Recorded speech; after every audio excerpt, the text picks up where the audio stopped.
When I was born with polio.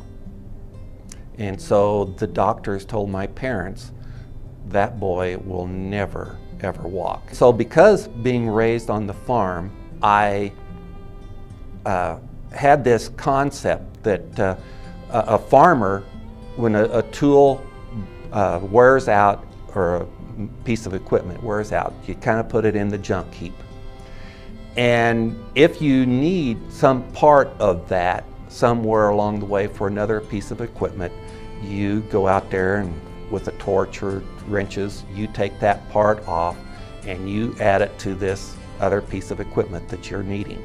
Well, that's how I envisioned that God had created me. That my legs were my weakest point. Everything else was functioning very well. I mean, I was very strong in my upper body, so I wasn't limited in that aspect, but just in my legs.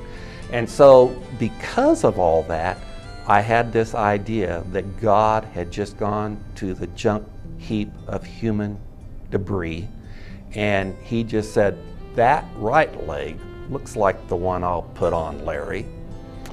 That's a pretty good left leg from somebody else over here. I'll put that on him too.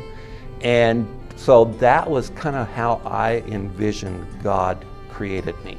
And so 30 years into my walk, I was at a couples retreat when just a pastor that was shipped in to lead that group shared this portion of the scripture and broke it down into little details that just opened my eyes and said, wow, this is me. This is why God created me. It's in John 9, and it's the latter part of verse 3, which is a pretty simple little scripture there, but what it says is, so that the work of God might be displayed in him.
God didn't create me as a piece of junk just so that I would have a rough life.